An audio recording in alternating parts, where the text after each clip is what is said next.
Find us on our social media platforms on YouTube, The Real Review 3000, on Twitter, Chris Knight 5150, on Facebook, The Real Review 3000, and on Instagram, The Real Review 3000. During this special time of year, we here at The Real Review 3000 and KHAOS Central would like to thank you for all the support you have shown us this year. It is with our gratitude that we wish you and your family and friends, and even those who may disagree with us, the fandom menace, a happy and safe holiday season. Merry Christmas and happy holidays. I'll tell you all about it.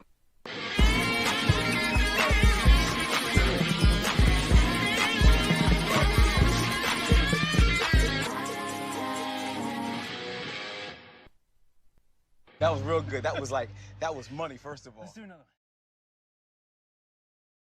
Let me do this. Try to do it right. What is up, everyone? How you doing? I see Ensign Ricky. I see Dan Lion Fluff. Ali, how you doing? I see the Austinator. Elihu Who. History with R&R. Oh my God. They actually are going to come on here with as History with R&R. Let's just get to this really quick, guys. Speaking of History with R&R, I am going to go ahead and share my screen. History with R&R is our featured creator of the week. In this case, creators. There are several people involved with it.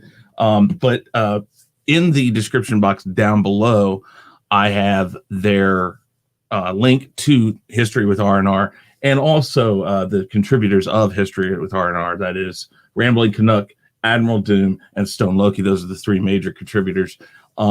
I've had the pleasure to do 2 projects with them, and I look forward to doing many more.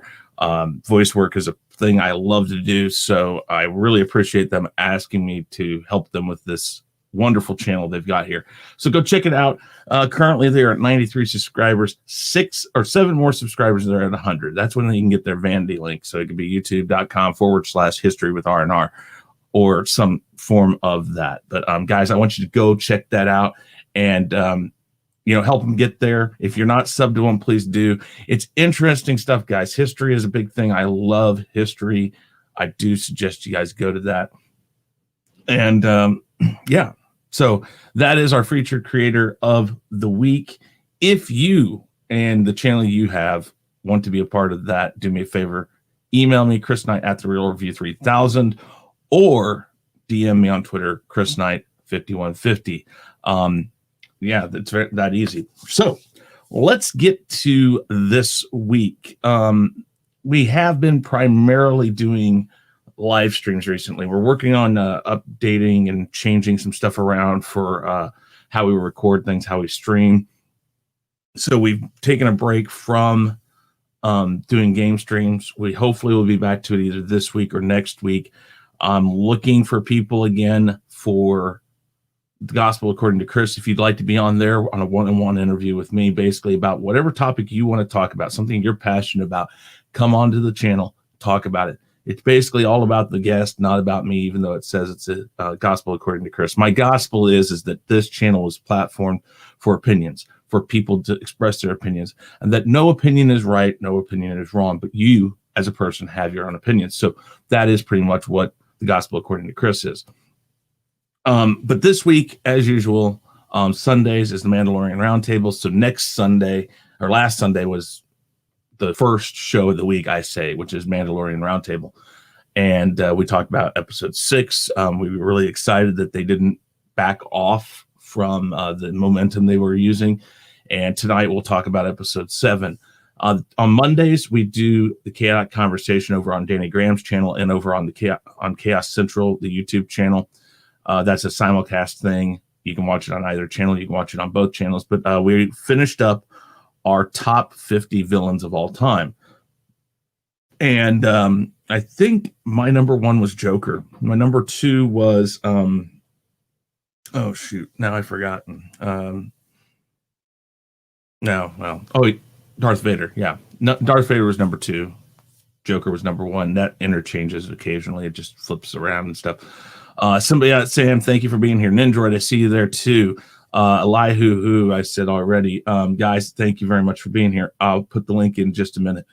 But we did that on Monday. On Tuesday was the KHAOS list, where depending on what you believe, when I'm only allowed to show certain stuff, and you don't accept dates and facts, then the fact of the matter is that Nzo, Bigger Ford Entertainment, and I had a discussion about where their plans for the prequels ahead of time. And there's lots of stuff out there that absolutely shows that he had character names, he had locations, he made up the Clone Wars instantaneously when he was shooting Star Wars and stuff like that. But Nzo claims that there's a backstory. That's not a backstory. That's just characters. The backstory came in 1981 after after Empire Strikes Back, because he had the idea for Darth Vader being the father of Luke, but not all of that was ironed out. When he finally decided on it, they went down this path of making Leia Luke's brother and all this other stuff that wasn't even there at the beginning. And if that was the case, then I'm saying backstory was not there. I think he had an idea of what he wanted, but I don't think he actually had any plan yet. But that's on me. That's on me. Whatever, you know. But that was on Tuesday, and then we talked about other stuff, of course. About I think we were talking. Oh, phooey, what else were we talking about? I don't know. Lots of different stuff. We talked about a lot of different pop culture stuff there on the KHAOS list. On Wednesday, we did the Rule of Three, basically a variation of the Weekly Rumble. We spin the topic wheel. Basically, get our topics. We talk for 3 minutes. Nzo of Bigger Ford Entertainment and Danny Graham of Comic Chat were on it with me. Again, all three of those shows can be found either on our personal channels or over on KHAOS Central. If you would like to help us out, if you are not yet subscribed, guys, please go over there. It's easy to get there right now. It's youtube.chaoscentral.com. That's the easy way to get there, because we do not have a vanity title. Because like History with R&R and a lot of other people, I know that Austinator is close to 100. Once you get to 100 subscribers, we actually are able to get what they call a vanity title. The vanity title is literally for channels like this. If you look up at the top at our main page, it says youtube.com/The Real Review 3000, and it's vanity because it's all about the name of your channel. And then yes, that's actually for next week. A lot. Actually, no, that is it. No, that's this week. So yesterday we had an impromptu discussion on Marvel and Star Wars released information for Disney Plus at the D23 investors meeting that Disney does every year. We did that. A lot of people, a lot of good talking about that. I'm interested for quite a few of the shows. I know they've got some coming out pretty quick, hopefully. And I'm trying to think what else I might have been on. Well, yesterday, Square One over on Comic Chat's channel. We were on that.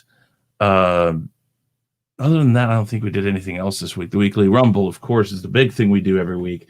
This week, Nzo, Bigger Ford Entertainment, of course, was over there. Danny Graham of Comic Chat. We basically made it a KHAOS Central special edition. We had Gaiskar, who's a friend of Nzo, come on. And then we threw in LDG as the wild card. And we had John of BaldManBad Entertainment. And that's always interesting. Herding cats can be such a fun competitive sport to watch. You never knew until you watch that show. If you'd like to be a part of that, easy to do. Again, right here. This right here is my Twitter. Message me. Tell me you want to be on the Weekly Rumble, and I will get you on sometime soon.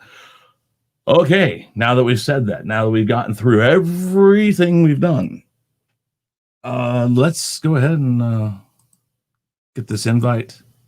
Hey, Dan, what's going on? Good to see you, as usual. We're going to put that in the chat. Come on in. Sit back down.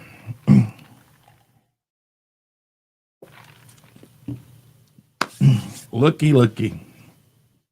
Somebody just washed their hair. I did. Well, yeah. I can tell. I know it's wet. It's all right. That's what she said. Anyways. Off to a swimming start. Hey, I even got a topic for you this week. Oh, you do? What the hell? You won't be happy with it, though. I mean, you won't be happy with it for the topic, and also because it's semi-political. Oh, joy. Okay, so I messaged. in that it applies to you. Oh, peasants. Hey, Eli. What's up, people? Ooh. Listen. You smell something? Okay, real quick, Elihu, look there. Okay, is this rambling, or is this Doom? It's me. Okay, It's rambling. Yeah. I just wanted to know. I was like, because I don't know who like the Chaos Central when we're on it, I can jump in it. I don't know if the other two guys remember how to jump into it, but we all kind of three have access to it. So I'm like, I don't know. Anybody could jump in like that. I don't know. Yeah, that's why I put Rob in brackets. Oh, I see that. This is the first day off, the first full day off of the week. So my brain is still in the recovery mode. It'll be there by tonight after 4 or 5 beers, maybe. Wait, Hopefully. maybe we'll see.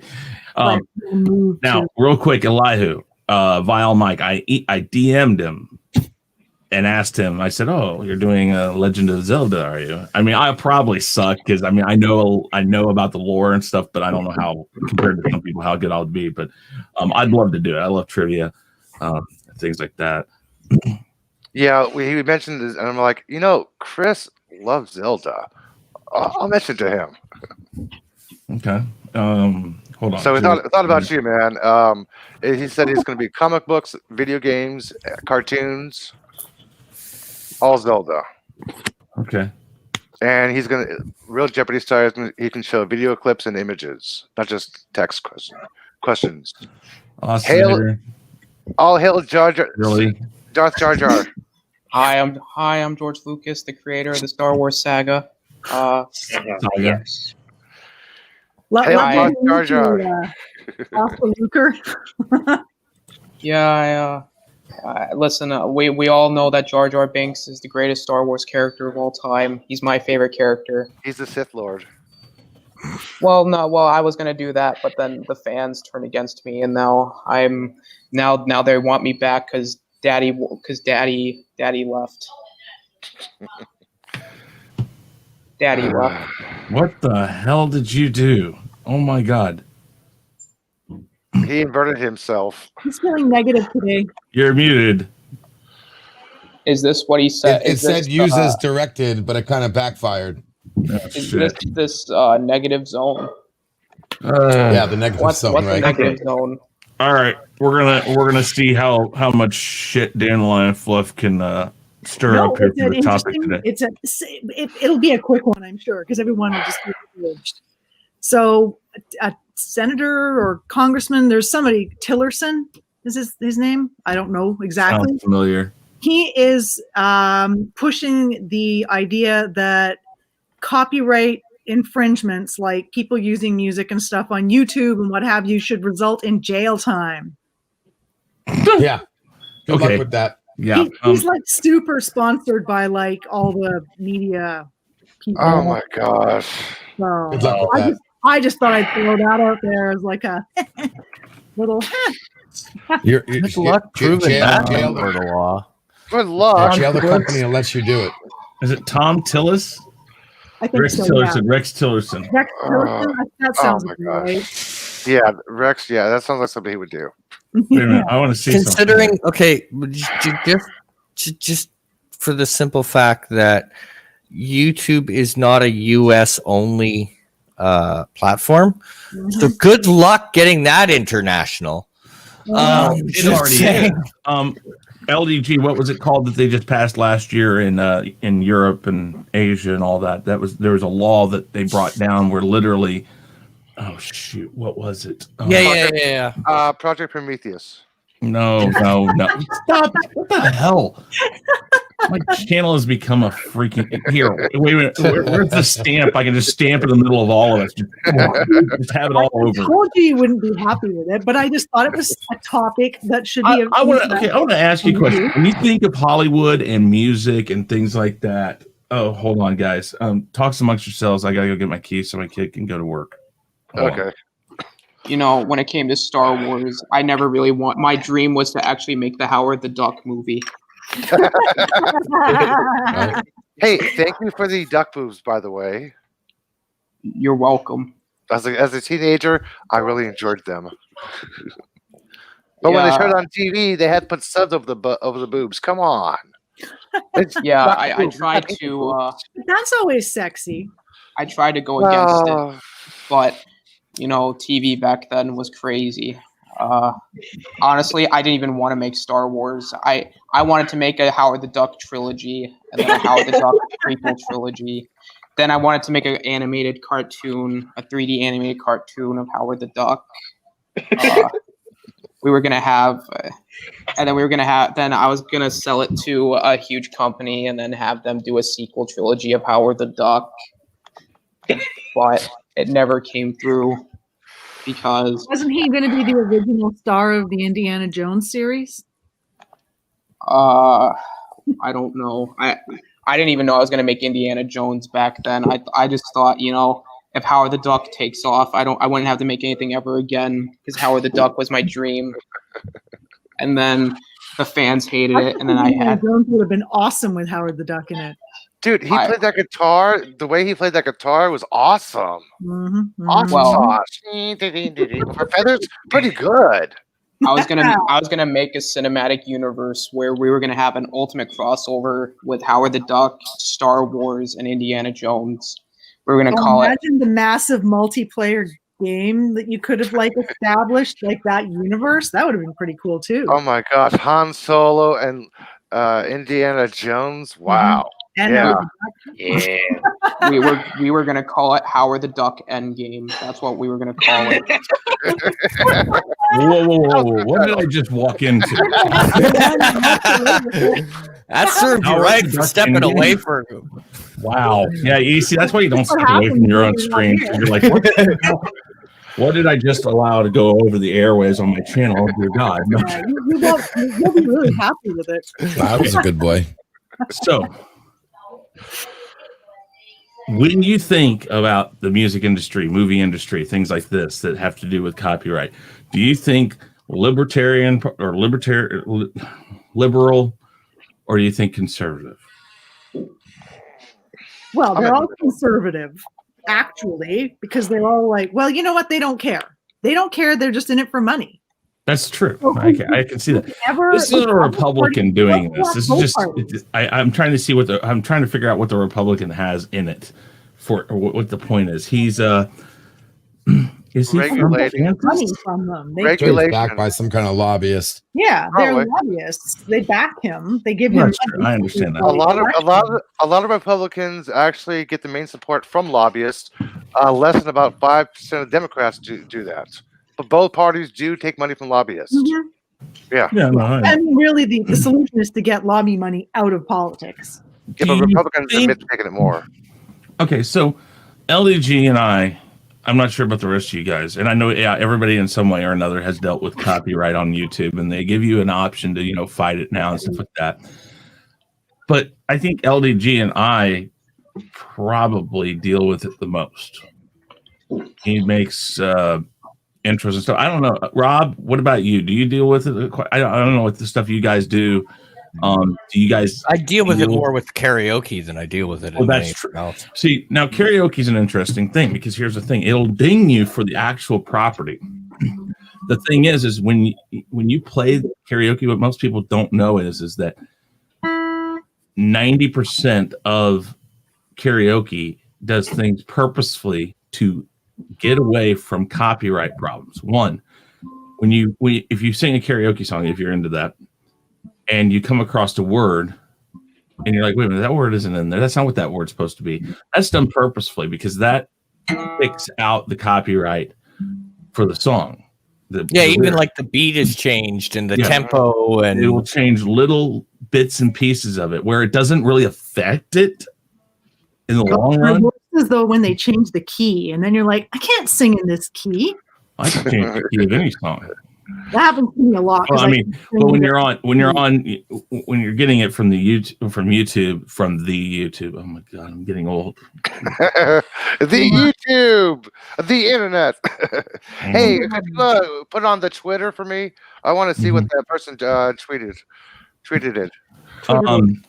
But I can't see how they're ever gonna how they're ever going to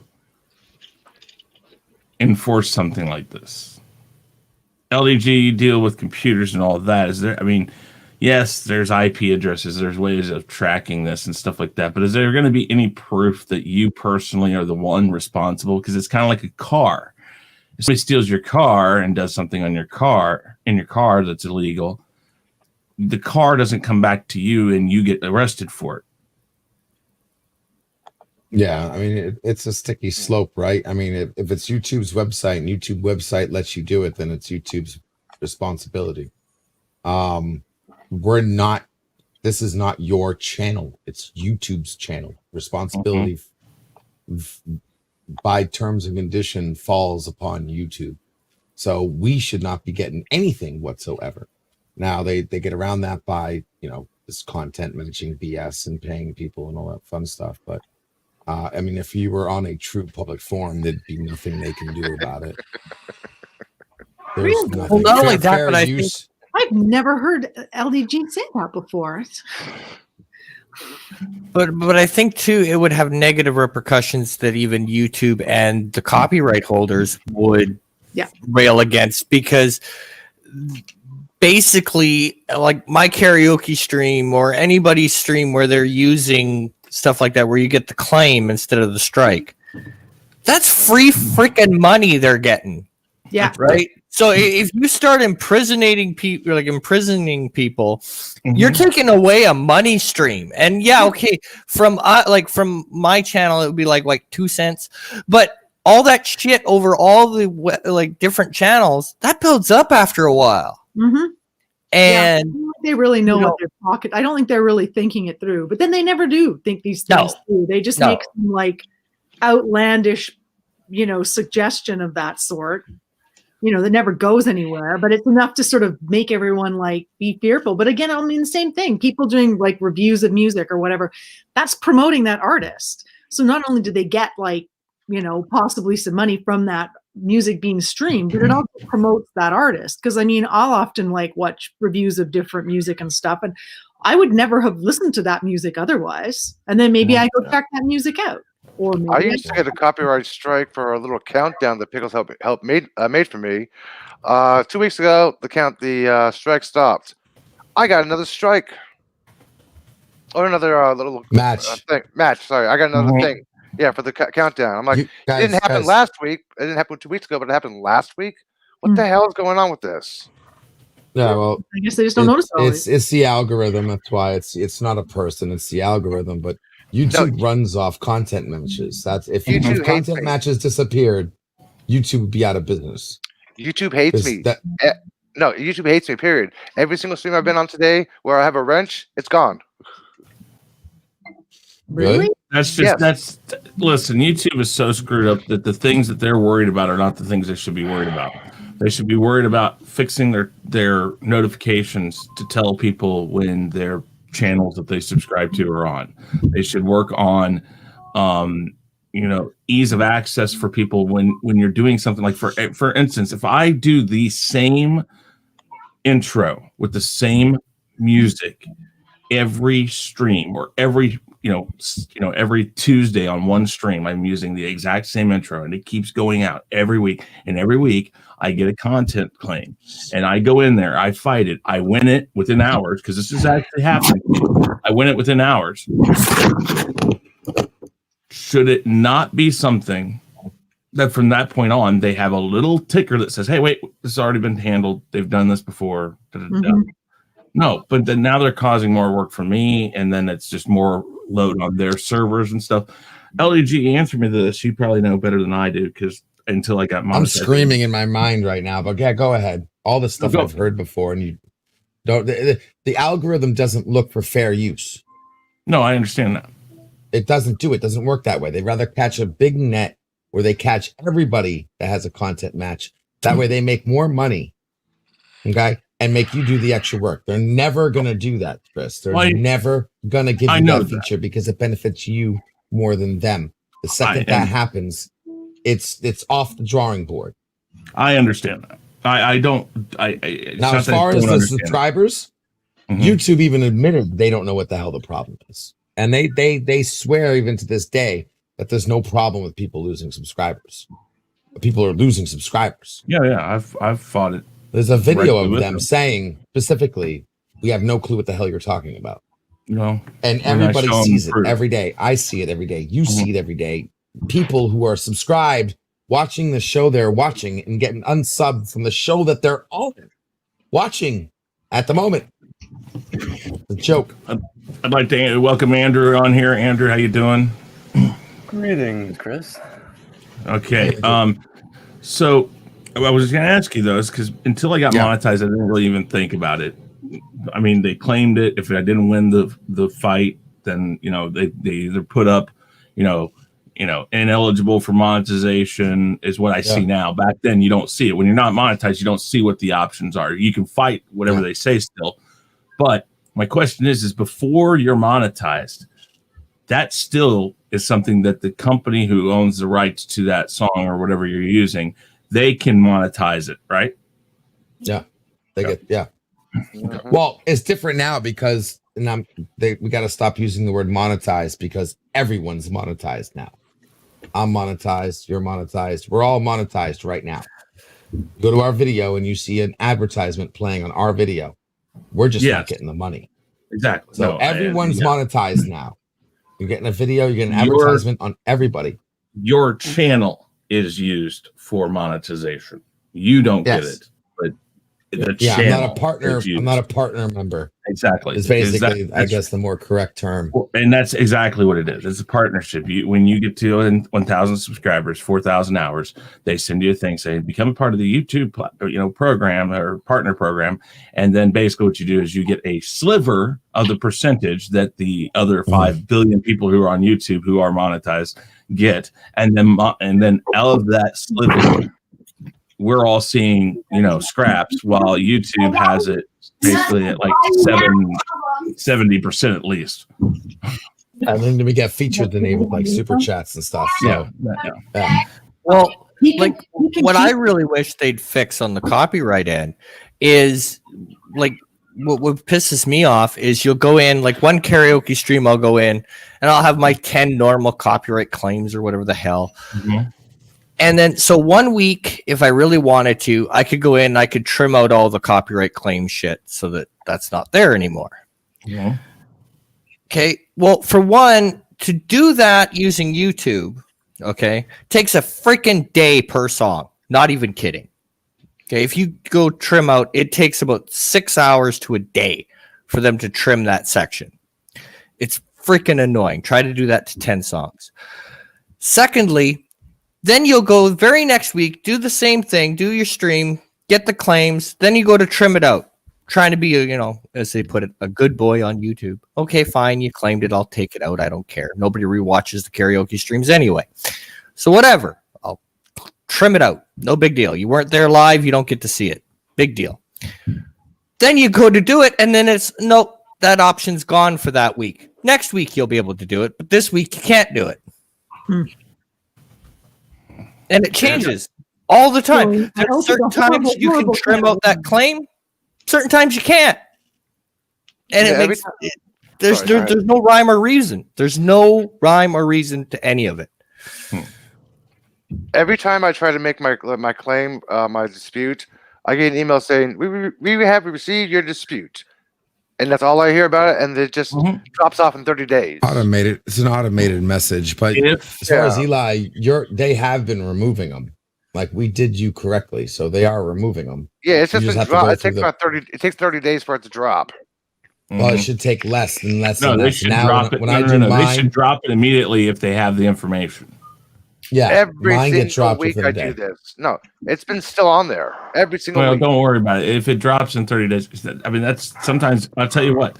Sometimes some bands will do it within hours. Some bands, because what you don't understand is it's not YouTube doing any of this. YouTube has a computer that does handshakes. It basically says, "Oh, we're going to send this to you because you have a content match to this thing." You go on, you dispute it, and then it gets sent to YouTube servers. YouTube servers say, "Oh, this is who it belongs to because this is who content matches it," and they send that dispute to that person. YouTube, that's the thing people don't understand. I mean, LDG understands it, is that all your content disputes that you send back it's not being looked at by YouTube. It's being looked at by the people who claimed it in the first place. And sometimes, and I am one of the lucky ones that win more than I lose. But lots of times they'll say, okay, fine, we'll share it because you're reviewing our stuff. Great. But you got some bands that say, oh, no, that's still ours. We get all the money for it. And that's why I've started doing my channel memberships and stuff, is because I'd much rather just say, don't monetize it.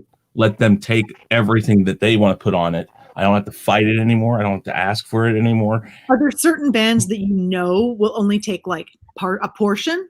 It just depends. It's hit or miss, because I do BandMade. I have some that are shared with BandMade. I have some that are completely okay. That's what I was wondering, right? Take the monetization, yeah. Because if there were bands that were more like at least willing to share some of those proceeds in order to promote their music, it would be nice if, like, I don't know, I guess somebody needs to start talking to some of these like bands managements or whatever, whoever their distributors or companies, they don't give a shit. I think this is how it should be, and this would be a very good I think how would I say it, compromise. And of course I say it, that doesn't mean they're going to think it, is that if you do anything music related, karaoke, music reviews, if you want to use music in the intro of your title, that these companies that have ownership of the rights to these should agree with YouTube that anytime that comes up, if you make it something where you have to select, I'm using music that is, that's pre-recorded by another group other than myself or something like that. You click on that. If you're a monetized channel, it automatically will take 30% of the revenue of ads. Just automatically share it with that company, because that's kind of what copyright is. Once you buy a CD, I can play it anywhere. If I roll down my window, that's not a public platform. But that is, well, that is a public platform. Well, it is, but what I mean is that we the have problem the is right. This is not a public platform. That's why we're having the problems. If this was a public platform, we wouldn't be having this conversation right now. Okay, let me ask you a question. Is the news a public platform? They got to pay for anything they use. No, they can also claim copyright if you play some of the news on your channel. Oh yeah, no, no. I'm talking about if a news station plays music. They play for that. It's called bumper music, and also they play the game that I play. Like for instance, if you use 30 seconds.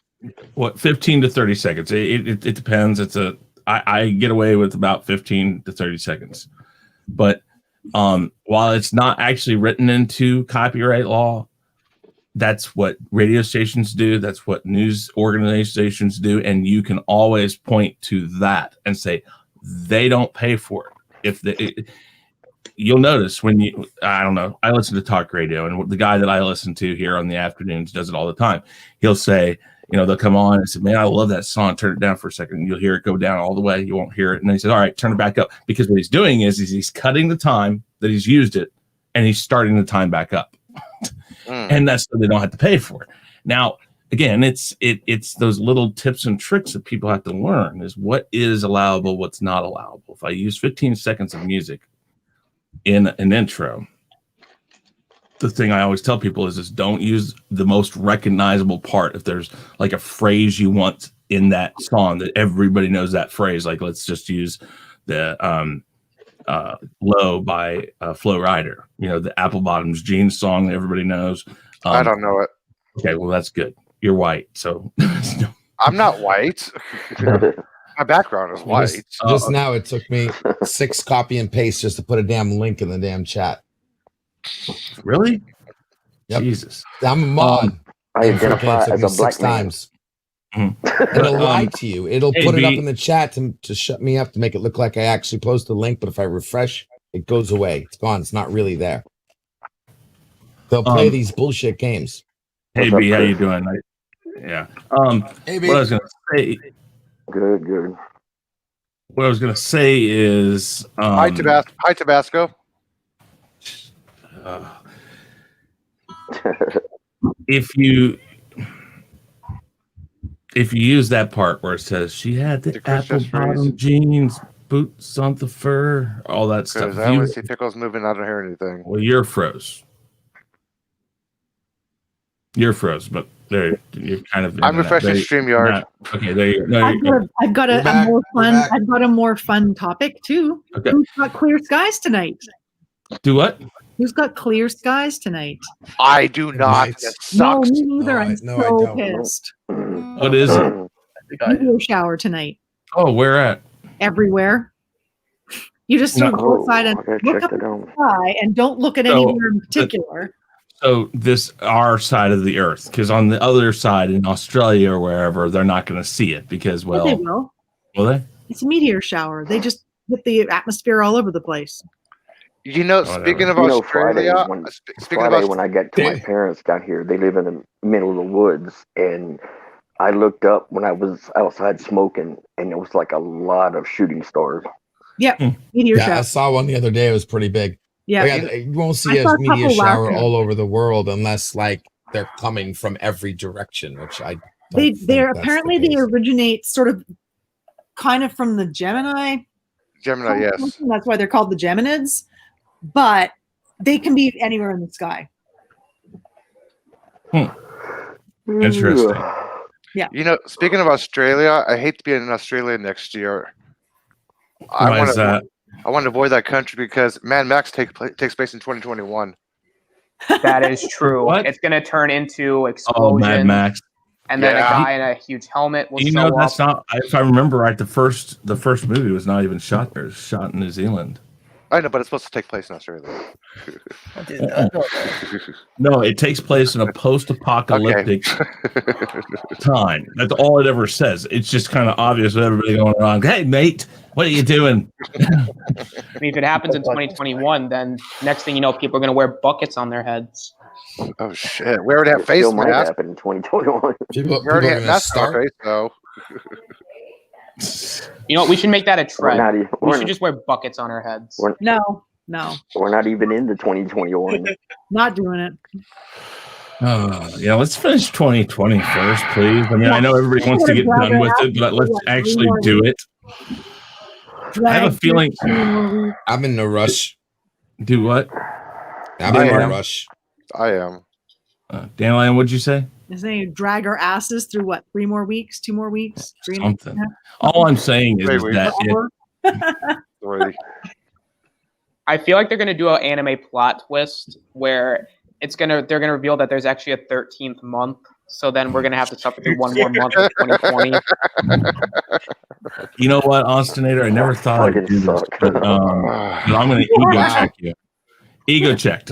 I ego checked. Because I cannot no, we're not getting a 13th month. I don't care. What are you doing? The Sumerians made sure that when they created the calendar, okay? Down, Austinator, down, boy, down. Stop now, that. What if 2020 is actually a nightmare, and then we wake up, and then it's still 2020? It's January 20. Oh my god! That's How is he doing this? Chris, he's a kid. I wouldn't mind waking up to 1995. That would be awesome. Dude, yeah, no. That was an awesome year for me. No. LDG, Awesome. you are still in the Matrix. Yes, it was. Hey, JJ, what's up? I mean, crazier things have happened. JJ here? He's in the. No, JJ, what up, JJ? Oh, Did you want what's to up, talk? JJ? How you doing? I'm going to scoot in a minute anyway. Oh no, there's room. There's room. 9 or 10. Yeah. But yeah, I'm sure he'll jump in here in a second. No, so I don't know. Who here is into the Marvel Star Wars stuff that was just announced? I know not Dan. Yeah. Hey, I've started watching The Mandalorian. Ooh, hey, there you go, Dandelion. There you go. 5 of season 1. Upstairs got Disney Plus. So my sister got Disney Plus. So we've been watching it. Yeah, Chris, I watched the big event 2 nights ago. Yeah. So what do you guys think? Which are you more excited for, the Star Wars stuff or the Marvel stuff? Ooh, that's Star a Wars. Marvel. All right, wait. Let's go around. Let's Dandelion, Allie, what do you think? I'm happy for all new TV stuff. Okay. So, if I see any of it, which I may or may not, no TV. So, well, I mean, I'm happier when they announce stuff to like Netflix because I've got Netflix. But I'm happy for everyone to have stuff to watch and complain about. It's always fun. All right, Nindroid, what do That's you? really good. Okay, so Star Wars for me, because number one, I'm much more of a fan of Star Wars, but I'm also a fan of Marvel, of course.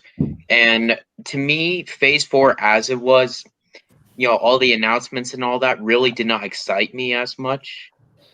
But, the Star Wars projects are very exciting me because of all the new shows coming out. The Acolyte is very exciting me. Just no trilogy update for the new trilogy, really. Sorry. Okay. Do you think? Oh, I'll ask that here in a minute. So let's go down to Rob. Rob, what do you think? For me, it's more on the Star Wars end. Couple of them, I'm interested to see where they go. I'm interested where they go with Ahsoka. I'm interested to see where they go with Ben Kenobi. But other than that, Okay. I mean, there's no wrong answer here. I mean, it is again opinion. That's what that's all about. LDG has stepped away from the disco, so we will move over to Andrew. Andrew, what do you say? Well, I'm gonna be a fan of all of it, starting with Star Wars. Can't wait to see what the Ahsoka show and the Obi-Wan Kenobi show got, like Ewan McGregor, and I'm pumped to see Hayden Christensen return as Darth Vader. Oh yeah, That is probably the thing I'm least excited about. I can't stand Hayden Christensen. for the most part, Hey, give him a break. He hates sand. Sand. No, don't care. Stop. I will Ego check. go check I you can't again. wait to see showing You Obi-Wan can ego going check on. me all you want. I'm still not down with Hayden Christensen. I can't wait to see the Obi-Wan go on new adventures, clash with Vader again, and see Vader in his prime, hunting down the Jedi, and all that other stuff. I want to see the Lando show too. For Marvel, it interests me. I like the Loki show, like Winter Soldier, and Armor Wars. But I might check out She-Hulk, and I want to see Doctor Strange too, because they said it's gonna tie into the next Spider-Man film, which basically means they're gonna do Spider-Verse. I think so. Quick question to you, Andrew. What is the ball field behind you? The baseball stadium you have behind you on the picture. What is that? Oh, that it's Fenway Park. Very, very nice.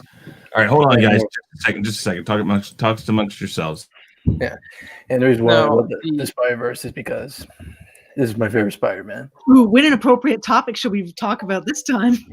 I'm actually looking forward to a live-action Spider-Ham. Ever says Miles Morales. I'm like, Spider-Ham.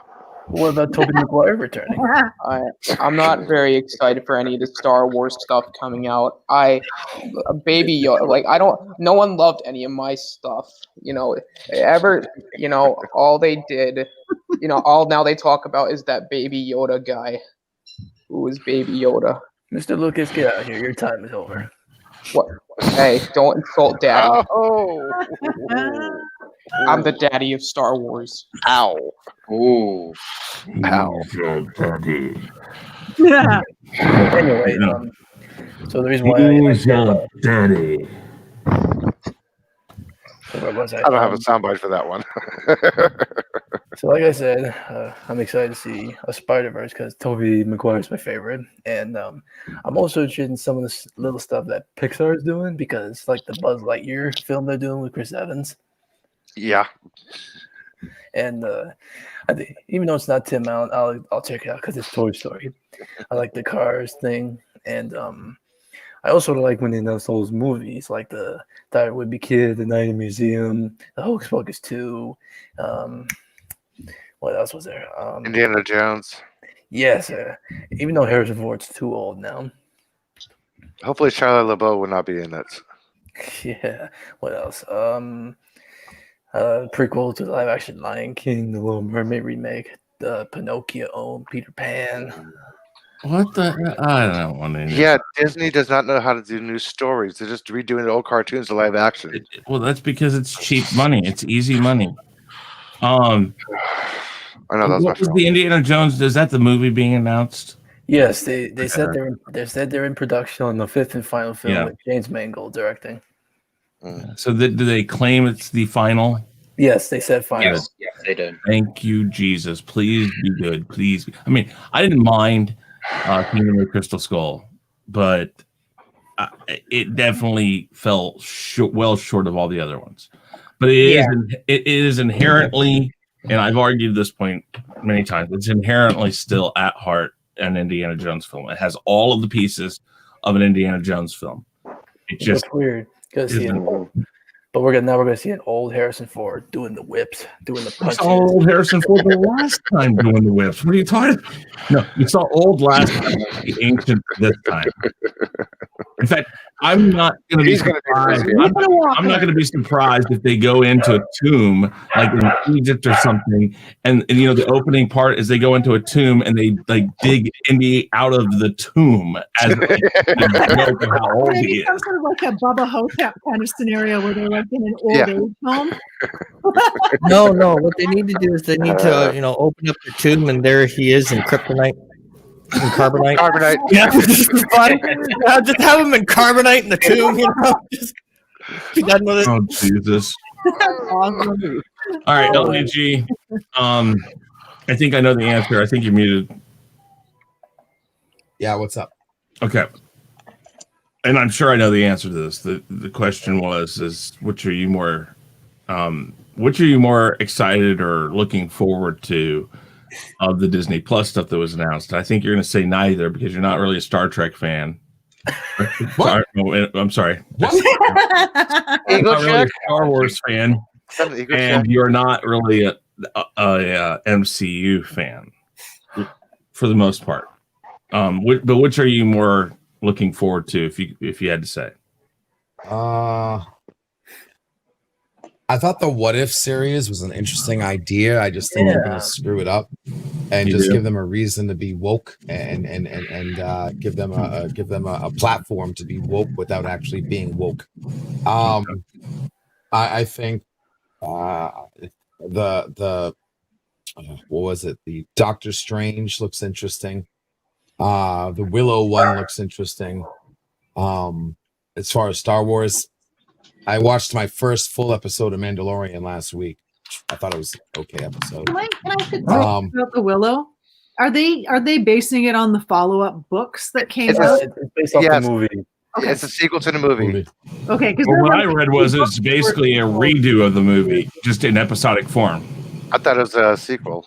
I'm hearing all sorts of reboot. All right, continue what you were saying, LDG, real quick. I'll get to Andrew. I'll get to you here in just a second. I want him to finish though. I'm mainly wanting to see how they're gonna how much of a disaster Picard season 2 is gonna be. That's what I'm really looking forward to. Finishing up Discovery. It was the first interesting episode of Discovery happened last week. I'm actually anticipating the next episode to see how they do this and how they finish off Discovery season 3, because they started on the season 3 was a complete blowjob, and not the good kind, a blowout or whatever you want to call it. It was horrible. It sucked. Yeah, the bad kind. Yeah. Like the one with like imagine braces and nothing but freaking bad. Okay, bad. But last week's episode was half decent. Again, I'm really looking forward to seeing how they screw up Picard season 2 now that the Picard's actually dead. So I don't know how they're gonna have a Picard's season 2 and Picard's dead. But as far as the Marvel and the Disney is concerned, Mandalorian is, I guess, is half decent, getting good reviews. People are talking better about it compared to, Disney's doing a lot better than CBS is. Where they go with this Obi-Wan Kenobi and all these other shows are going to be interesting, and we'll see. Okay, I'm sorry, shower. So, what I was going to ask you is does it give you hope that there's some of us that think that they're trying to really fix the stuff they did that screwed Star Wars over? Does it give you hope? And like you just said, you saw your first episode of Discovery that's actually got you wanting to see the next one. Mandalorian. You got your Star Wars, Star Trek completely flipped. No, I thought, okay. I saw my first episode of Mandalorian. Yeah. I saw full. I thought you said, though, you saw. I liked my first episode of Discovery last week. What I saw my first yes. episode. Okay. What I mean is that you saw the first episode of Discovery that you were really, it's made you want to see the next one now. I'm not saying it was the first one you saw. I'm going to ask you here. Sorry to interrupt. I got to go. I got a thing to go. So you got a thing with the guy, Later, place, and time. Bye. Yeah, I got people to do, places to go. Yeah, I understand. Later. I wish it was that exciting, but anyway. All right. Thank you, Ali. Okay, so what my question is that I think a lot of us Star Wars fans are looking at this like, okay, well, there's some stuff there that really might kind of help them not totally fix the universe, but attempt to start to at least place back some of the stuff that we've complained about what they did with the sequel trilogy. Does it give you hope that maybe because they might be listening, we don't know yet because it's not out, but with Mandalorian, you can definitely tell that there's some effort to make a better product. Does it give you hope that maybe CBS might jump onto this bandwagon eventually and make a better product for Star Trek? No. Damn. You guys do realize every single new Star Wars project that was announced is before Rey? Yeah, so I think they're reason, because they have to fix everything before they make it even make sense. That's what I said. It's like they're trying to find a way to soften the freaking blow to the head, the sledgehammer to the head that the sequel trilogies were from Return of the Jedi to the Force Awakens. They've got to figure out some way to even make it plausible how we got to that point. And I'm not saying it's going to turn out being perfect when they're done, but at least it might have some more context and be like, okay, I still don't like it, but at least it kind of makes sense now. All right, Andrew, you had something to say really quick. Go ahead. Sorry, my dog's barking. Oh, you're fine. I just want to bring up one of the things they announced on the Pixar side. Since I'm a fan of Toy Story, what do you think of them doing the Buzz Lightyear thing? I'm okay with political. What? Political. Yeah, Tim Allen is a hardcore right winger, and he spoke out publicly, just like every other hardcore right winger actor or comedian, and all of a sudden their jobs disappear. Well, basically, I don't disagree with that because who's doing the voice for him now? Chris Evans. Yeah. So you've got 4 movies that's got Tim Allen voicing. Now, the one thing I will say is that they've already established within the universe of Toy Story that there's multiple Buzz Lightyears. And what they're saying is this is the original Buzz Lightyear, like the prototype model that came off of the thing. That's kind of what it sounds like to me. So maybe that's why they get away with Chris Evans doing the voice. But I don't like the fact that they took away from Tim Allen, because Tim Allen is Buzz Lightyear to me. Yes, I agree with that. The dude's Captain America. He's got that voice. Maybe, but here's the thing: when it gets politics with actors, I don't. You know what? Anybody that listens to an actor for your political views, I'm sorry, you've totally lost it. Don't listen to these people. I don't care. Tim Allen can say whatever he wants about whoever he wants. He's obvious. You know, he's a conservative. Everybody knows that. I love all his shows. I'm not either side. He doesn't bother me. Roseanne Barr doesn't bother me. She's funny. I don't give a crap. You want to say stupid shit, say stupid shit. I don't care. That is not my problem. I don't have to pay the consequences for it. But don't sit there and let a person's political ideology transfer to what a company or a studio does just because it doesn't line up maybe with their vision. I'm sorry. You want to find, and this is what I say all the time about this. I don't care if there's identity politics in it. I don't care if you race swap, you gender swap. I don't care if you do any of that. As long as that person you put in there is the best fit for that part. If it makes sense and you don't personally beat me over the head with the fact that you race swapped or you gender swapped or you you did whatever with the character. If you don't beat me over the head with it, and it's just here's the person, here's the part, deal with it, that's fine. If it's good, if they act well, if they do the part justice, I'm more likely to be okay, fine, I guess. If you beat me over the head with what you did, oh look, we're so forward of our time because we race swapped, we gender swapped, we did all this stuff, and here's this character, and then I watch that movie and it's flat, and there's no personality to it, and it doesn't move along the character I know, and it's nowhere not like the character. Then what's the point? You did it for what? The movie falls flat, then you want to go and fight other people and talk crap on other people because it was a bad movie, but you want to say the only reason why they didn't go see it was because, well, you're all men. No, Charlie's Angels sucked because Charlie's Angels was horribly done. It sucked, period. I agree with that. It's not because we're racist or we're sexist. It's not because of that. It's because you made a bad movie. Hollywood needs to get their head in the right place and understand political ideologies should not have anything to do with movies. Movies are an escapist platform. Take us away. One of the best things about Star Trek, and I don't know, LDG, maybe you can get up on this now and tell me about this, but one of the coolest things about Star Trek was it didn't matter what color, what race, what creed, what alien civilization you came from. It didn't matter about anything because politics, for the most part, money, all of that stuff was not a concept within the universe. You actually feel like everybody, well, yeah, but you actually feel like for the most part, especially in the Federation, everybody is equal. I don't know. It seems to me that politics is playing way too much into something that's basically kid play for adults. Movies are kid play for adults. We get to go and our imagination doesn't work like it did when we were 3 years old playing in the dirt with Hot Wheels. But we go to the movie and we're like, ooh, and it fires up that area of your brain that makes you think like that again.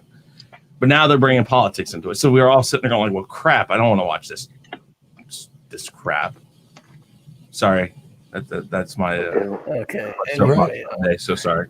I think the movie is a good concept. I like to see what life was like before the events of Toy Story 1. I have to see it.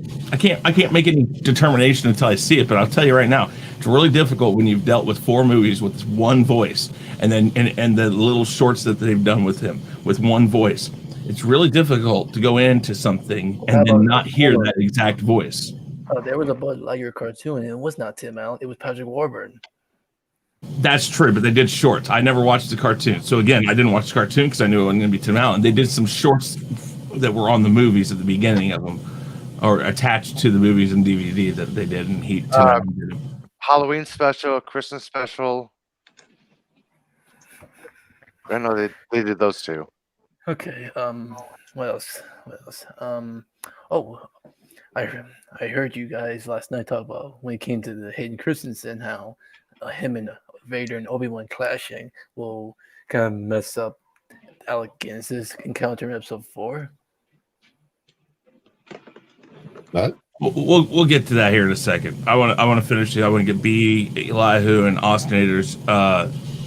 Which are you looking forward to more, the Star Wars or Marvel stuff? B, I'll let you go first, or go next. Right now? No, you can have some lunch first, take a shower. Yeah. Yes, we'll still be here later. Take a break. Go have a cigarette. We'll still be here. We'll still be here. First, I want to address the Tim Allen thing. The reason Tim Allen is not on Pixar or Buzz Lightyear, Tim Allen probably could give a shit what people say about him or come after him. The thing is, these leftists will come after Pixar for hiring Tim Allen. The backlash will be with Pixar for hiring him, and Pixar has a lot more to lose. So Tim Allen can give a shit if they come after him. But Pixar, because the way the left is, they'll go after Pixar for hiring him again.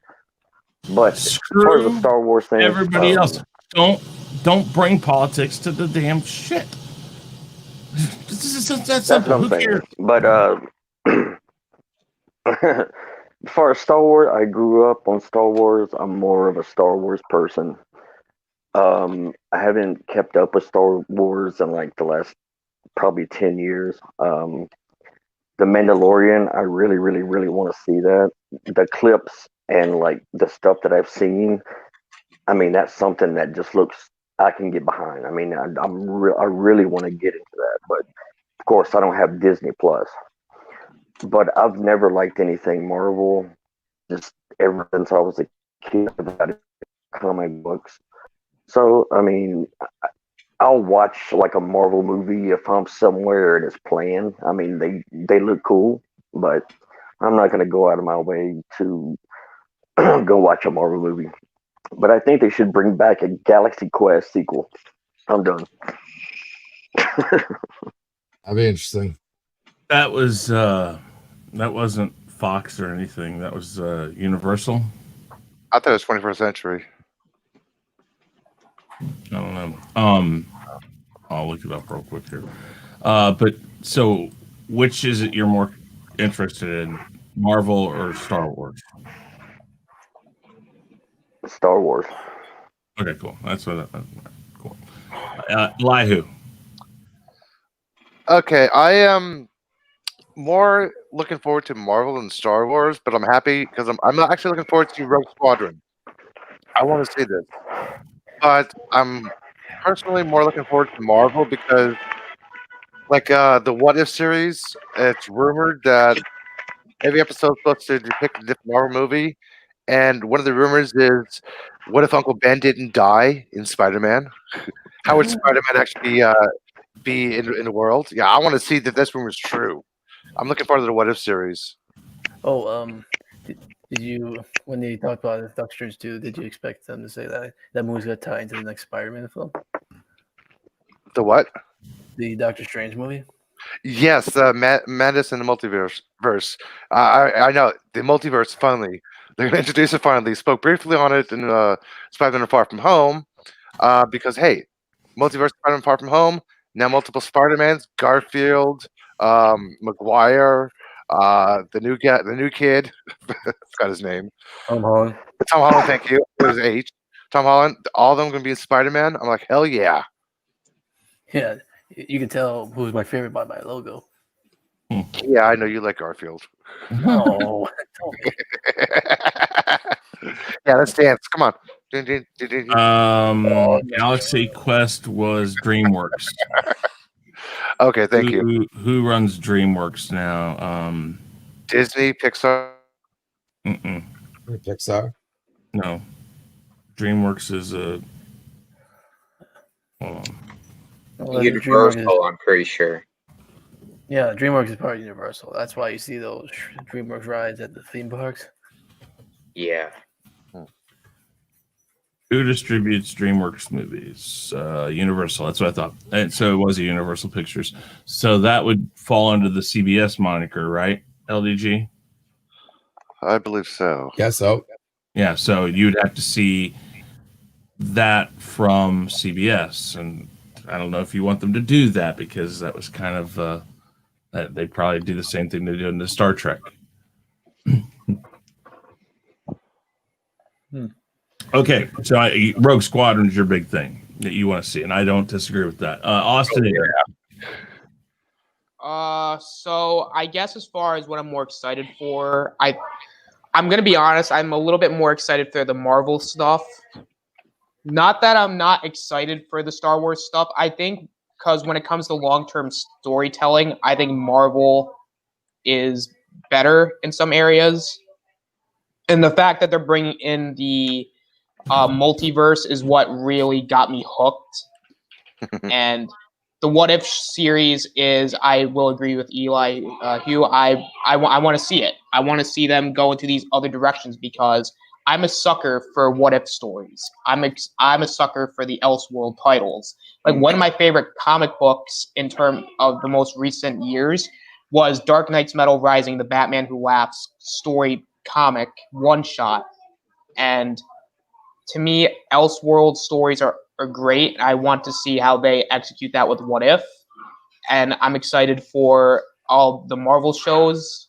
I'm mainly more excited for Falcon, Winter Soldier, and Loki. And I am interested in the WandaVision show. And I'm a little bit more skeptical about Fantastic Four, but I'll give it a chance. Oh yeah, Fantastic Four. But Please, no origin story. I'm with you. I don't want to see an origin story with Fantastic Four either. But with Star Wars, I am excited for a lot of things with Star Wars. But if I would have to put where my excitement is, I would say Marvel. What if? I'm with LDG. I think that's awesome if they do it correctly. Rogue Squadron for sure, and some of the like Obi-Wan. I wanted the movie. We're gonna get the series. Okay, fine. Andrew, you asked about. There were some of us who, they said that if they meet again, that it'll screw with the timeline. I didn't say that. I personally didn't say that. What I said is that if they don't do it fairly quickly, in earlier time that they moved from Mustafar, when Mustafar happens, there's going to be at least, let's say, 6 months or so before you'd think the Emperor was even going to let Vader out to do anything, because all the mental issues with it, all the pain. I mean, because remember, if you've ever read about what's in his suit, literally there are needles all over that keep chemicals and things in him to make it so he doesn't literally just rot away and die. I think you talk about 6 months, and then they get some sort of a ping, either from Tatooine or somewhere else, where they know, or he connects to the Force and he knows where Obi-Wan is at. If they do something like that immediately before he gets to Tatooine, which is kind of difficult because they've already placed Obi-Wan on Tatooine, we just don't know if he's left and then he'll come. I don't know, but that's how you could formulate it: is that he leaves Luke there, and then he leaves thinking, okay, it'll all be okay. But they even said in the prequel, they said that he was going to be close by to keep an eye on him. So we know he's on Tatooine. If he leaves Tatooine for any reason, which is the Outer Rim, I would say maybe that's when it happens. But it's got to happen relatively quick. You can do episodes with both of them in it, just him trying to find something, or him doing things that are affecting what's going to happen until we get to A New Hope. Yeah, look at Clone Wars. Anakin and Dooku.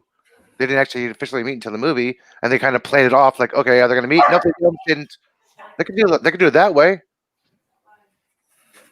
Yeah, and I'm just saying, they got to be really careful, because the longer you wait to make them come back to fight again, like if they wait till the end of the series, let's say the series runs 3 years or 3 seasons, and let's say the third season is closer to when the Tatooine stuff happens in A New Hope. Well, now you've just pushed it way too close for him to have actually said it's been a long time, or whatever he says exactly. I can't remember the exact lines. That's what I'm worried about, because there's definitely been a long time between the two of them by the time we get to A New Hope. I have not felt that presence since then he walked away. I found this thing here that described the footage that they showed to the investor of the Obi-Wan, and talks a lot about what we're going to get. Do you have the footage? Because I don't know. I haven't seen the footage for Obi-Wan. Well, no, but it describes what the footage said. Okay, go ahead. Well, first thing says, it talks about Ewan McGregor acknowledging the desire the fans want to see Dawn in the ropes again. There's a hunger for the character to come back. Director Deborah Chow teased that there are Jedi hunters out in the galaxy during this time. This is quite a dark time that we're coming into with him. Just being a Jedi, it's not safe. There are Jedi hunters out there. And they show concept art depicting the great Jedi purge from episode 3, showing Vader marching into the temple, killing the younglings. McGregor says Obi-Wan's sole job is to protect his Luke Skywalker, the child. It shows that they're going to start on Tatooine, and then they're going to go on a rollicking adventure, glimpsing on different worlds and planets, like a watery planet with armed soldiers firing upon a sea creature. It says that Vader will naturally be a part of the Kenobi story, and there's a chance he might have a throne. We couldn't tell the story of Obi-Wan without addressing Anakin or Vader. She added over an image of an armored Vader sitting on a throne as he communicates with a hologram, perhaps it's the Emperor Palpatine. McGregor says his favorite part of the series was working with Hayden Christensen again, and he confirmed that the audience will definitely see Obi-Wan and Vader clash again, and the battle will be equally anticipated. I don't know. Okay, maybe. I'll have to see how it plays out. But my issue would be the same exact issue, but in a different way of things with Roku. We're gonna go to Tatooine, drop off Luke, and then say we're gonna keep an eye on him, and yet we're gonna go gallivant around the galaxy, not worry about who's there doing what. I mean, I understand that they've always made Tatooine sound very far away, very, even when the Mandalorian got to Tatooine there, they talk about nobody gives a crap about them. The Empire can't control it because it's so far out. And even the guy in the part where Cara Dune becomes a marshal, setting up for the Cara Dune show. That guy even says that we just don't have the manpower to monitor this side of the system. So they have made it very clear that Tatooine is very distant, very far, difficult to get to. So maybe, but I just have an issue with the way that. Well, I have a thought on that, Chris. The easiest way to explain that is Obi-Wan goes to Tatooine with Luke, and the Empire keeps showing up, sent by Vader, because Vader can feel the presence of Obi-Wan, but can't yet feel the presence of Luke. So Obi-Wan, to protect Luke, has to leave Tatooine so that they don't detect Luke. Because they've only really detected Obi-Wan. To protect Luke, he can't be on Tatooine because it's drawing too much attention. That would be the easiest way to write that in. And then maybe during the end of the show, he'll put him back in Tatooine. He'll just jump back and forth, back and forth, back and forth. I mean, his place did look really kind of like he was never there in A New Hope. I mean, stuff in boxes. But here's the thing: how are they gonna acknowledge Ewan McGregor turning into Alec Guinness? How are they going to do that? They'll never get to that point. They will not get. And I hate to tell you something. I will buy it with the right makeup. Alec Guinness, and I've said this time and time again. I am a person who is always about the man who's the actor who portrays a role first is the one that you have to beat. Alec Guinness is going to be in the next Star Wars movie. What? Rogue One. No, he's coming back for the next Star Wars movie. Maybe. They did it with Peter Cushing. Yeah. All you have to do is get the rights from the family. And they did a good job with Peter. Yeah, I mean, I was impressed. Look at this photo I found. But what I was going to say is that I would normally say that Alec Guinness was the best person to portray Obi-Wan. The difference is that we didn't get much of a sample from Obi-Wan. Obi-Wan shows us who Obi-Wan is when he dies, who he became. Ewan McGregor did such an amazing job showing us how he was getting to that person. And it's amazing that you take something that isn't even really there. The concept of who Obi-Wan was before the original trilogy is just an idea. But what my idea of who Obi-Wan was during the Clone Wars or all this other stuff was exactly what they showed me in the prequels. which is why I was so impressed with Ewan McGregor. So with the right makeup and the right aging, I could buy it. Look at the photo I just found in screen share. I mean, they look pretty similar. Elihu, don't you dare say anything. I told you on this stream, I'm going to ask you to share the screen. No, I know. I think their facial features, they're both British. They're the way that they've combed his hair, all of that is designed. That's somebody who, okay, this is where I go with time and doing the things that need to be done to get a good movie. This is exactly what I'm talking about. Somebody sat down and looked at Alec Guinness and said, how do we make Ewan McGregor look like a young Alec Guinness? And they did it. And yeah, there's those morph pictures. It would work. Yeah, but another way, you know about the Lando show? Yeah. If they do that show, how are they going to acknowledge the transition between these two? Well, they can have Billy D. Williams be telling stories of his youth, and it could be Danny Glover filling out the stories. I thought they picked a good person for Lando. Yeah. I think they did. I never had a problem with him. I had a problem with the robot. That was the only problem I really had with Solo. I did not hate Solo. I will say it again. I liked Solo. Sorry. If you don't like Solo, sorry. Yeah, I mean, I'm not one to back away from that. But no, I mean, yeah, so you know more. I watched it and it was pretty good. Look at the evolution of these guys. Well, you see, and I didn't think they did a bad job either. Now, there was another guy that was in talks for it, and he was very much a better fit. But I think it was believable. Yeah.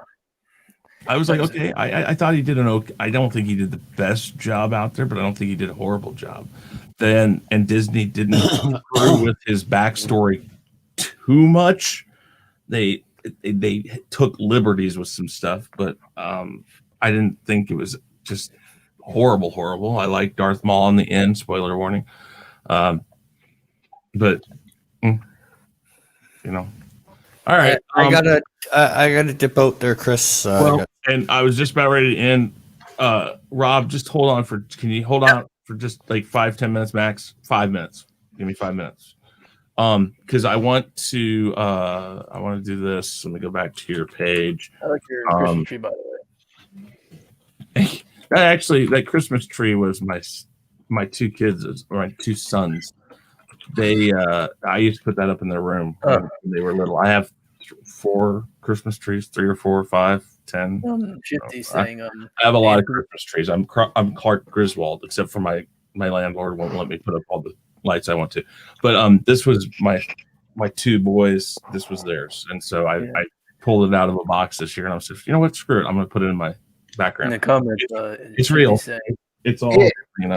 It's kind of interesting because he can show a green tree and show up on his green screen.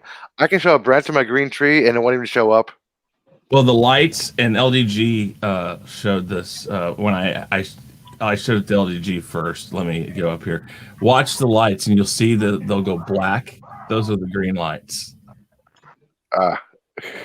So that's the one part that doesn't work, but you know. Oh yeah. I digress. Okay. So let me exit out of this. In the comments, Shifty said. All right, really quick here.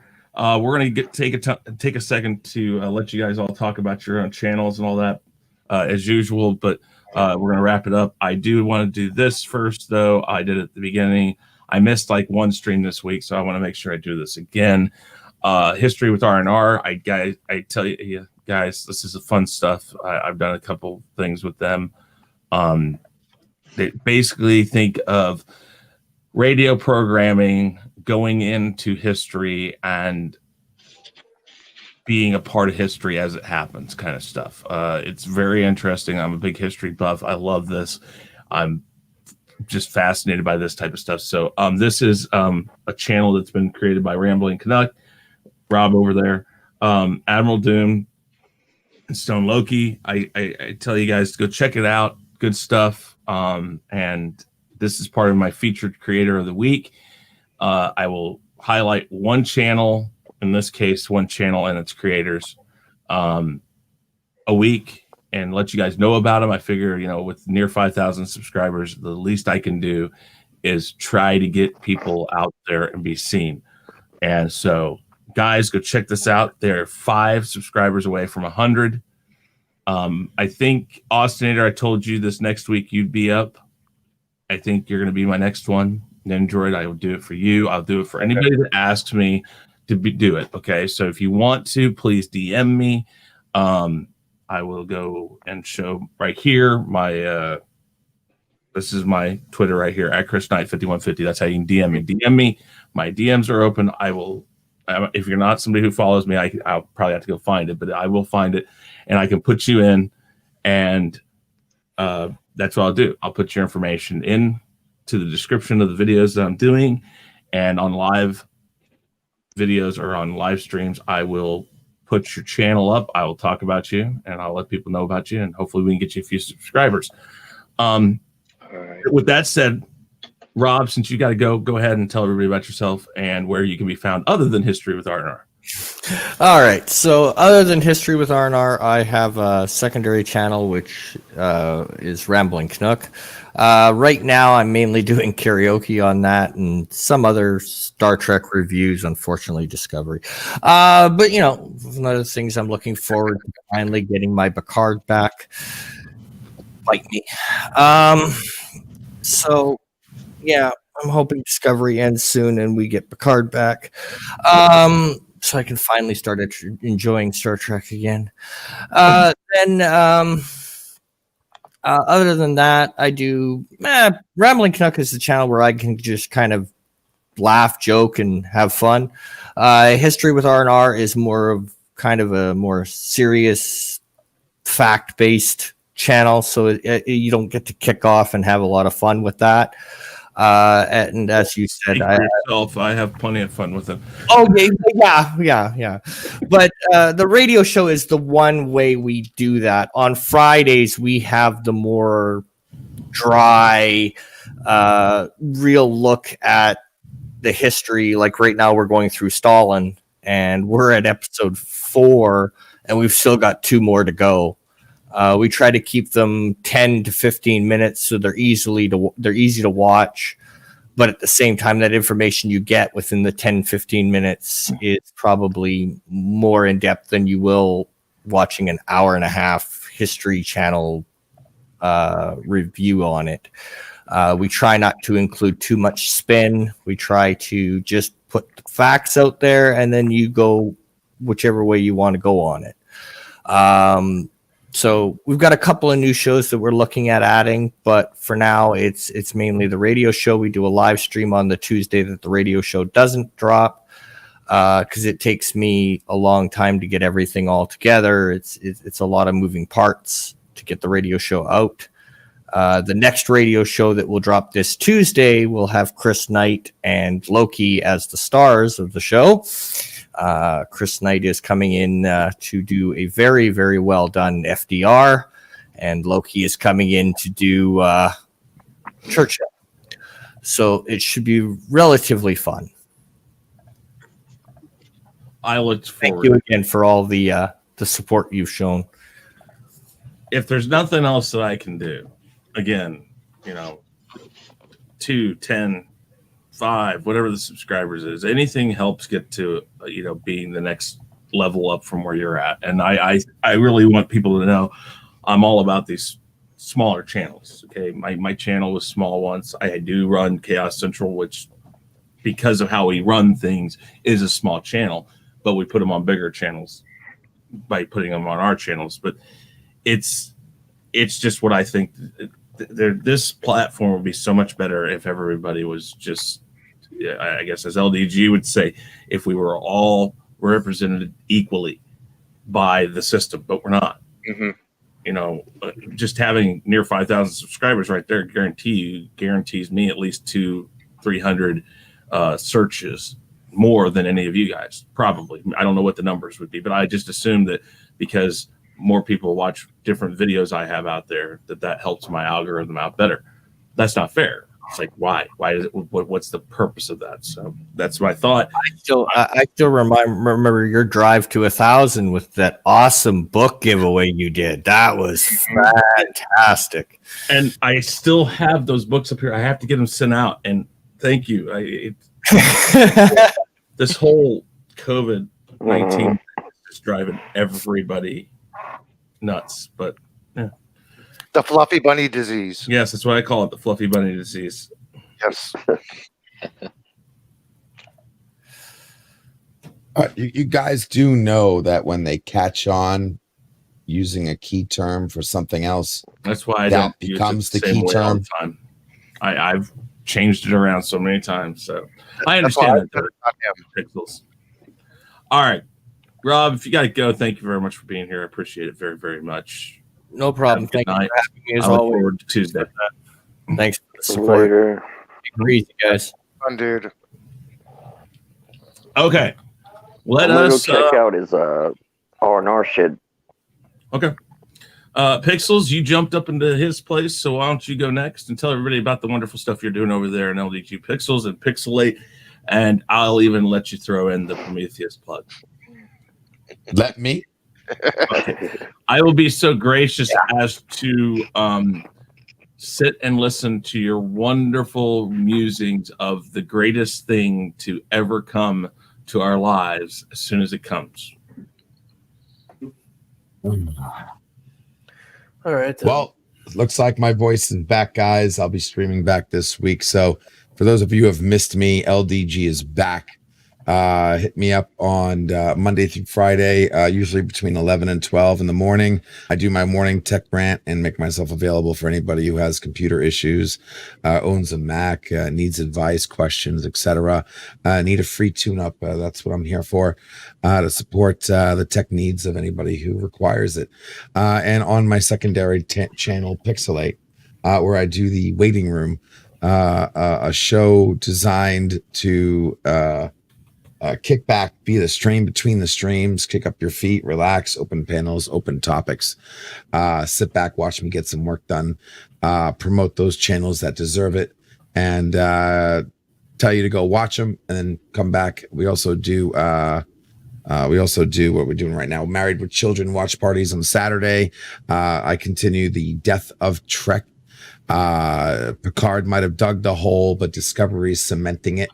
Where we do the latest watch parties for Discovery. Even though the last episode was actually pretty interesting, can't wait for the next week. But come join us. I believe I'm one sub away, one sub on LDG Pixels from 240. So if anybody's favorite number is 240, sub LDG Pixels. Also, lifelong goal and project Prometheus to unlock the net, give you control over your digital footprint, excuse me, and give you power over what you want to see, think, hear, say, and do on the internet. Something that hopefully will change the world and allow the big boys to force them to play by the rules. Thank you very much for having me. It's always fun to be here. And thank you for allowing me to say that. No, guys, I'll say about all of these people, LDG especially, the LDG is what I call the official tech support for the Real Review 3000 and Chaos Central, because he helps Nzo and me both. The things we're working on currently for the gaming streams, like I just mentioned, guys, he's helping me move stuff over to a different platform to record and to stream off of. It's all LDG. He's helping me because my time that I have to put towards it is very limited. So I need somebody with the expertise that knows what they're doing, that knows what they're talking about, that can put it down to a layman's terms to make it, okay, so do this, this, and this. And you're a great teacher.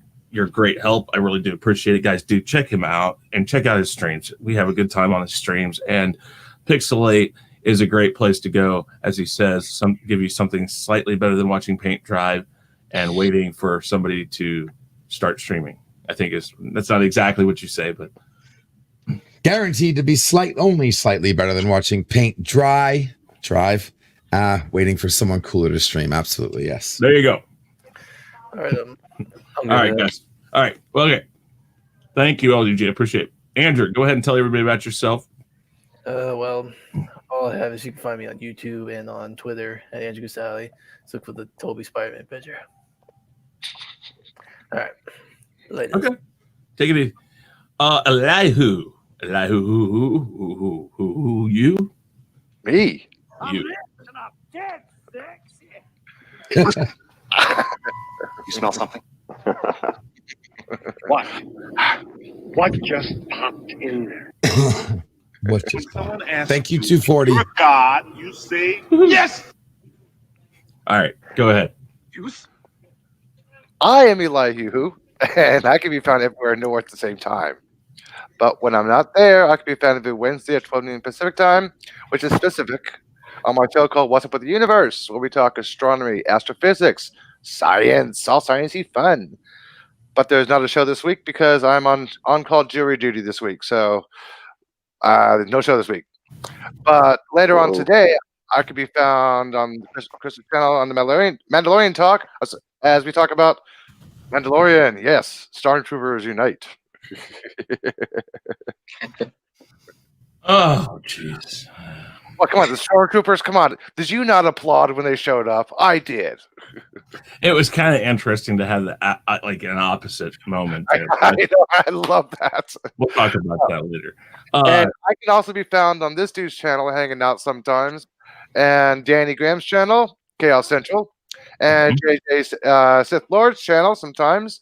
And if you can't sleep on you, Insomniac, Jedi Bill 797, Insomniac Soup, and Captain Trek, sometimes Morning Blend, and sometimes even on Loki's channel when I hop on the chat and try to troll him. So hey, I'm everywhere and nowhere at the same time. Alrighty then.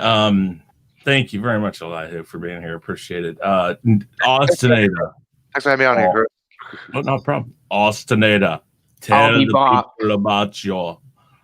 people about your channel. How do we slide in? No, sliding, no.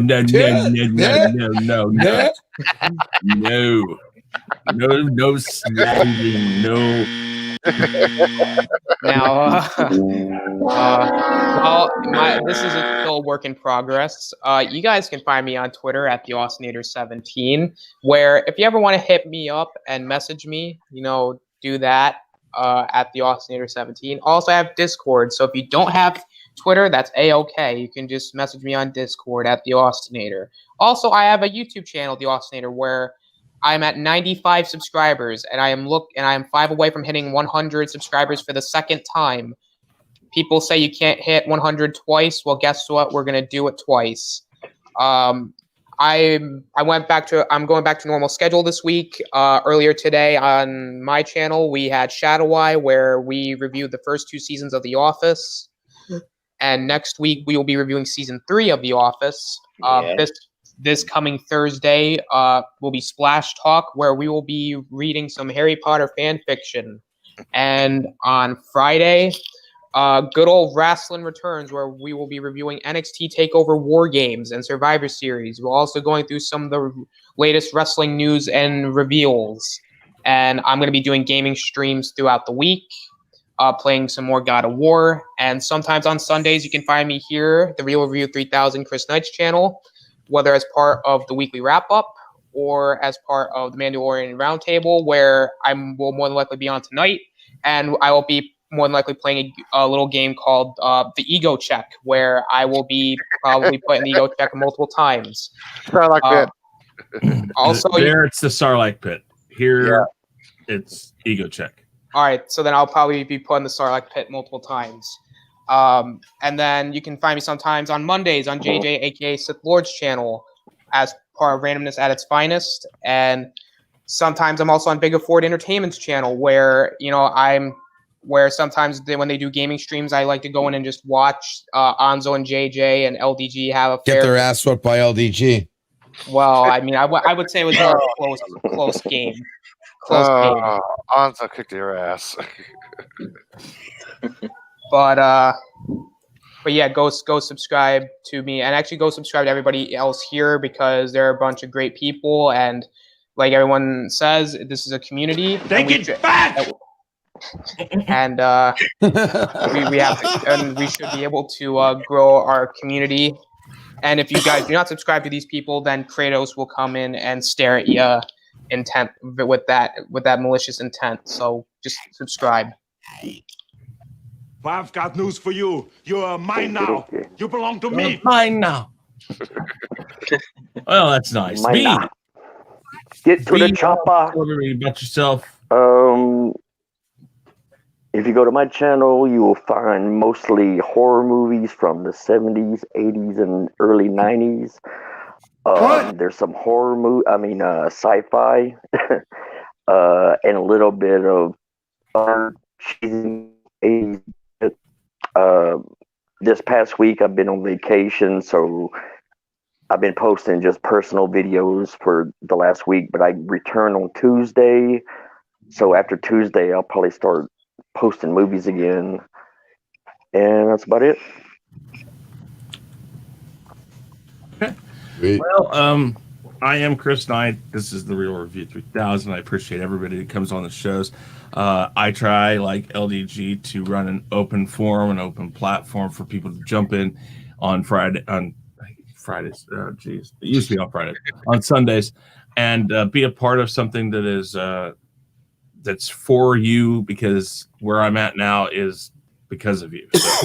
So, topics all the time about just about anything except for primarily political stuff, because, well, LEG will lose 20 points for it every time that happens.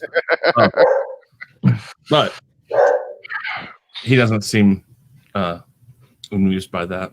Did you watch the trivia? I had 500 points taken away from me today. Okay, I am used to this. It doesn't phase me anymore. Take away as many points as you want. Don't try me, LDG. I will give you 5,000 points.